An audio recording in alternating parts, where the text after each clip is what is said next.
What it is, everybody? Thanks for tuning back into another episode here on the Speedbug channel. Got the V4 here behind me, and you already know today's episode, do I think the V4 Panigale is worth the money?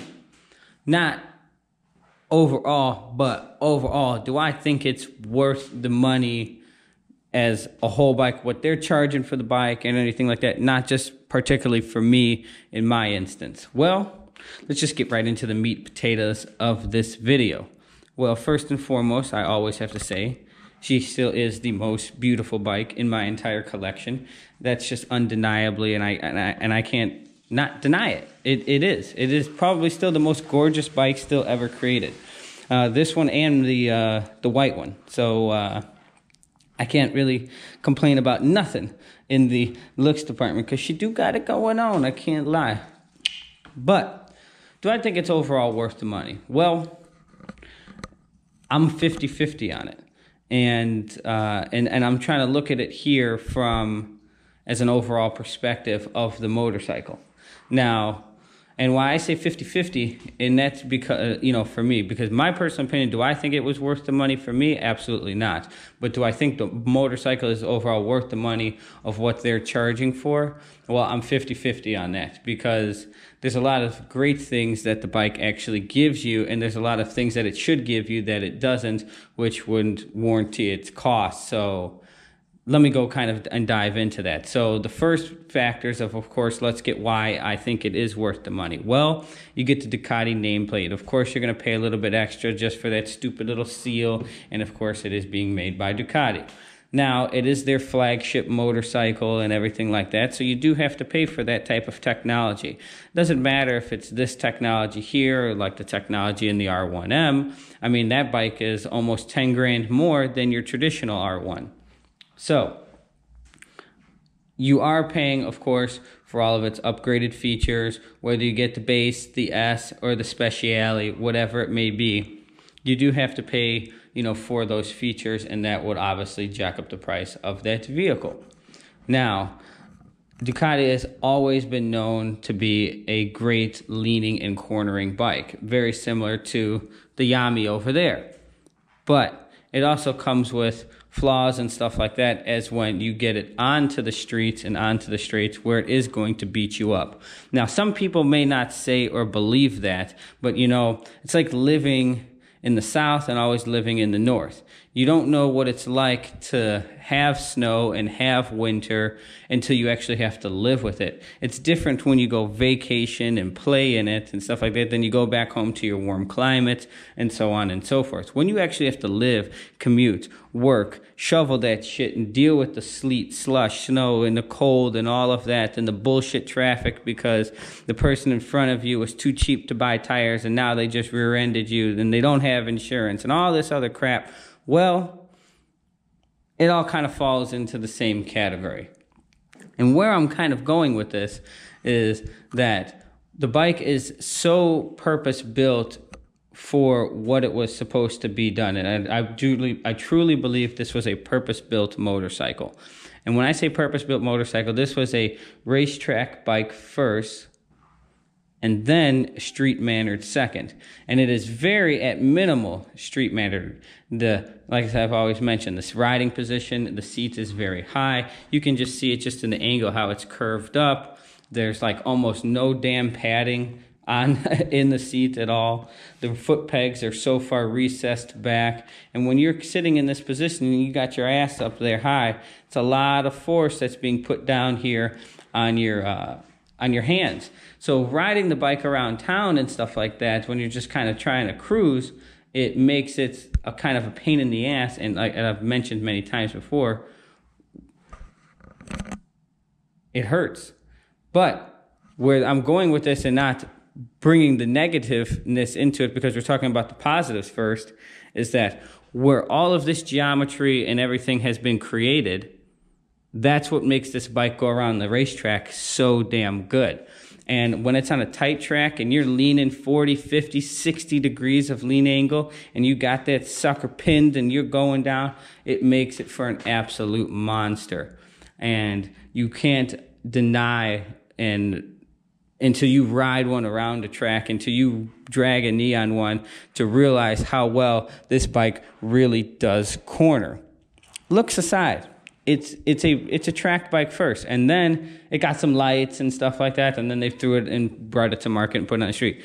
So, let me get into some of its flaws and stuff like that, where it still makes it such a great bike, and that's because when you're hauling ass and flying around on the racetrack, the heat, you're flying around at 150 miles an hour.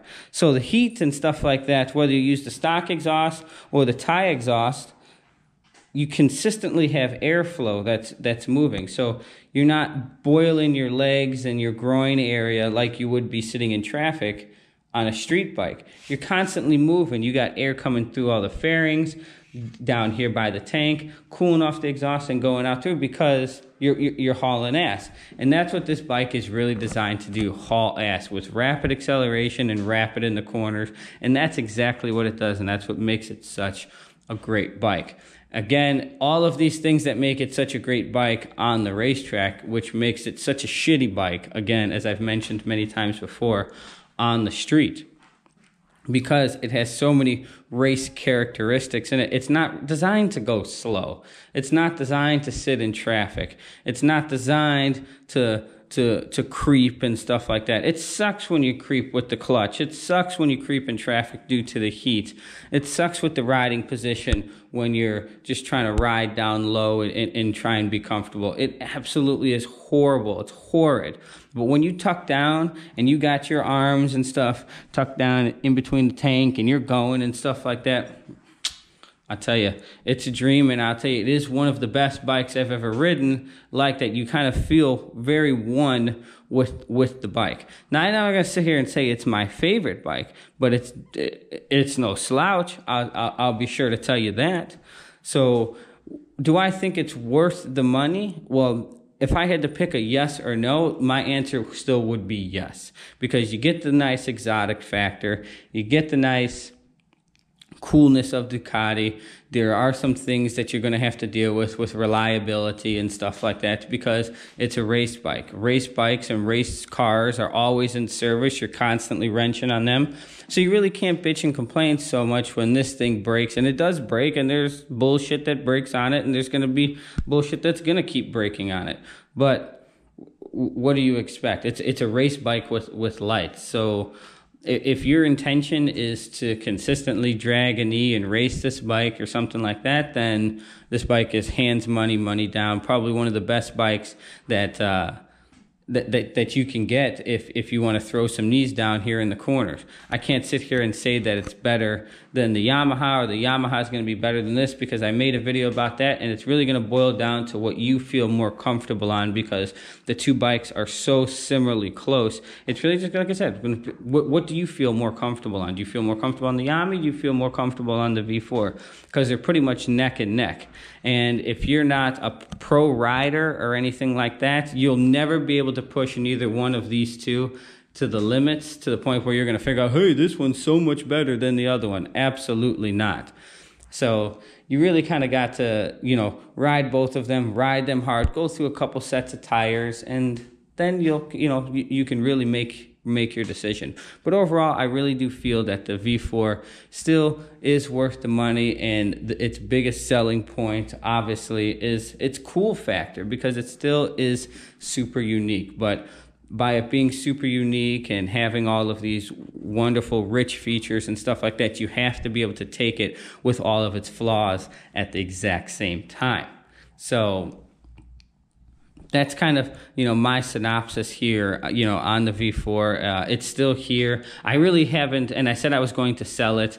It's not that I've changed my mind or anything. I just really haven't actively listed it or anything. It's just I've ridden it once or twice and kind of shoved it in the corner, and just to keep the fluids and stuff going. But hey, it's still cool, and that's probably why I haven't been like, oh my god, I really have to sell it to get my money and stuff like that. But like I said, in other individuals and videos and stuff like that, they've tried to completely lowball me, and it's not really hurting me letting it sitting here. So, but it still is a gorgeous looking bike, and I think if you really want to attack a track, it's going to be a hard choice between which one that you really want to pick between the V4 and the Yami. The V4 will run you a little bit more money. It'll look a little bit more exotic. I will definitely say the Yami looks a little bit meaner, but you know, again, that's up to your opinion and again, how you feel with the motorcycle. So, but overall, I still think the V4 is worth the money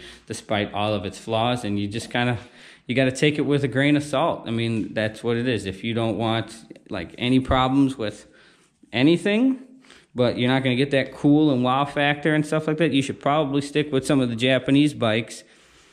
Sure, they're almost just as good going around the track and stuff like that. Well, meaning this one over here, but that's on the taller end of a Japanese bike as far as the price-wise goes. So maybe some of the other three, but I'm not going to go into that. That's a whole nother topic and debate for another day. So, but yeah, that's my quick review on that. It's worth the money. So if you still want to get it, make sure you grab one.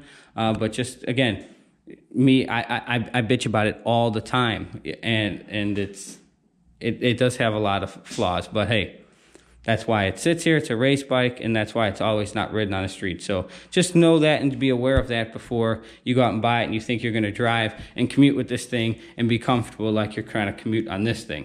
Not going to happen. So that's going to wrap it up here for today's video. Quick little intro about the V4, and we will catch you all for another episode here on the Speedbug channel. Facebook, Instagram, @SpeedBug, same name here as YouTube. Peace.